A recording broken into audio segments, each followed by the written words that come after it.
Everyone, welcome back to my video. In previous two videos we have talked about the meaning, definition and characteristics of assessment. In this video we will talk about the types of assessment. The first type of assessment is formative assessment, right? Formative assessment is a type of assessment in which the assessment is conducted in different time intervals and the complete syllabus is divided into four equal parts. और again इसी के basis पे आपका आता है summative assessment. As name suggest, summative means sum of all the assessment it is conducted at the end और half of the year. आपने report card देखा होगा, इन दोनों को कलेक्टिव समझते हैं. रिपोर्ट कार्ड में कॉलम्स बने होते हैं. फर्स्ट कॉलम में आपका होता है FA1, देन FA2. नेक्स्ट जो थर्ड आपका कॉलम होता है उसमें लिखा होता है SA1.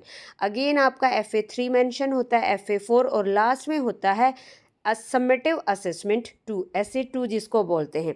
और इसमें आपका बच्चे का एकेडमिक और नॉन एकेडमिक दोनों ही पहलुओं पे इक्वली फोकस किया जाता है ताकि बच्चे का ओवरऑल असेसमेंट हो सके.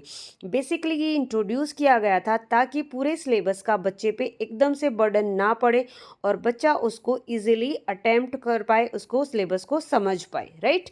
जैसे कि मैंने यहाँ पे ड्रॉ करके दिखाया है, बनाया है, वैसे ही आपको आंसर राइटिंग लिखनी है ताकि आंसर राइटिंग थोड़ी सी इम्प्रेसिव हो जाए. थर्ड है आपका continuous assessment. The as name suggest, ये पूरा साल चलता है. क्लास के पहले दिन से लेके लास्ट डे तक आपका ये पूरा चलता है. और इसमें भी आपका लाइक डेली जो ऑब्जर्वेशन होती है, बच्चों के साथ पढ़ने के दौरान क्वेरीज होती हैं, छोटी मोटी एक्टिविटीज़ करवाई जाती हैं जैसे लैब वर्क है और you can say group discussion है, किसी टॉपिक पे क्विज़ करवा के देख लिया. ये सारी एक्टिविटीज़ पूरे साल चलती रहती हैं. बेसिकली इसका मोटिव था बच्चे को इंगेज रखना एकेडमिक और नॉन एकेडमिक एक्टिविटीज़ में. देन आता है फोर्थ नंबर पे कॉम्प्रिहेंसिव असेसमेंट. जैसे ही नाम से पता चल रहा है, कॉम्प्रिहेंसिव का मतलब होता है बच्चे के हर एक पहलू का इक्वली असेसमेंट करना. इसमें basically there are two factors, academic and non academic. Academic में करिकुलम में जितना भी सिलेबस डिज़ाइन होता है उसी पे मेन फोकस किया जाता है. नॉन एकेडमिक्स में बच्चे की जैसे स्किल्स हैं, sports, music, dance, painting, photography, जिस भी पर्टिकुलर स्किल में बच्चा इंगेज होना चाहता है उसका असेसमेंट किया जाता है. अगेन ये भी इम्पॉर्टेंट है बच्चे के होलिस्टिक डेवलपमेंट को लेके. फिफ्थ नंबर पे आता है फॉर्मल असेसमेंट. जैसे नाम से ही पता चल रहा है, औपचारिक आकलन.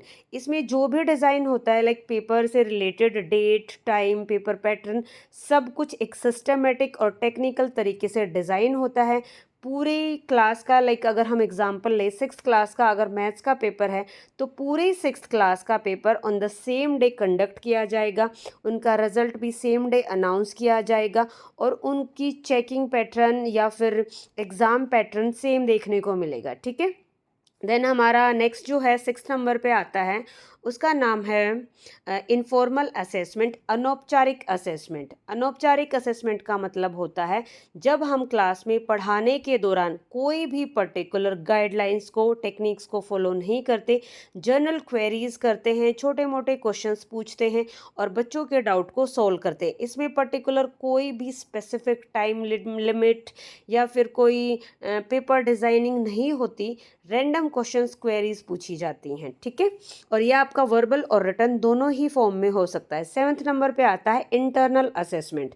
जैसे नाम पे से ही पता चल रहा है, with in A school boundary जब कोई पर्टिकुलर असेसमेंट कंडक्ट करवाया जाता है और जिसकी पूरी रिस्पॉन्सिबिलिटी होती है एक स्कूल और एडमिन की, और सारी रिस्पॉन्सिबिलिटी उन्हीं की होती है. इसके बिल्कुल रिवर्स है एक्सटर्नल असेसमेंट. जैसे बोर्ड एग्ज़ाम होते हैं HBSE या CBSE का, सब कुछ कंडक्ट किया जाता है बोर्ड के द्वारा, चाहे वो एग्ज़ाम डेट हो, एग्ज़ाम का पैटर्न हो, जो कुछ भी या अनाउंसमेंट ऑफ द रिजल्ट है वो एक ही दिन डिसाइड होती है. देन आता है डायग्नोस्टिक असेसमेंट. इसके बारे में हम बहुत बार जिक्र कर चुके हैं कि during the learning and teaching process बच्चे को जो भी दिक्कतें आ रही है उनको डायग्नोज किया जाता है. देन रिमीडियल असेसमेंट में उनका सॉल्यूशन फाइंड आउट किया जाता है with the help of different teaching methods and different teaching aids. I have written some teaching methods here like inductive, deductive, heuristic, जिसको हम डिस्कवरी मेथड बोलते हैं, demonstrative method. And teaching ads में हमने लिखा है black and white board, notes, books, labs, ये सारे टीचिंग एड्स हैं आपकी। आपको जो भी ध्यान में आए टीचिंग मेथड्स या टीचिंग एड्स आप अपनी मर्जी से यहाँ पे और इंक्लूड कर सकते हैं। And this is very important to draw a flow chart here. आपको ऐसे ही फ्लो चार्ट ड्रॉ करना है, टीचिंग मेथड्स लिखने हैं एक साइड में और दूसरी साइड में आपको लिखना है टीचिंग एड्स, बिकॉज यही दो इम्पॉर्टेंट टीचिंग टूल होते हैं लर्निंग और टीचिंग के, जिसकी हेल्प से टीचर रेमेडीज अप्लाई करता है during the assessment process, right. उसके बाद हमारा नेक्स्ट आता है 11th नंबर पे। और before I discuss about the 11th one, हम बात करेंगे डायग्नोस्टिक प्रॉब्लम में डिफरेंट बच्चों के लिए डिफरेंट डायग्नोस्टिक और रिमेडियल मेथड्स यूज़ किए जाते हैं, राइट। ये डिपेंड करता है बच्चों के IQ लेवल के ऊपर, ये आपको बिल्कुल अच्छे से ध्यान रखना है।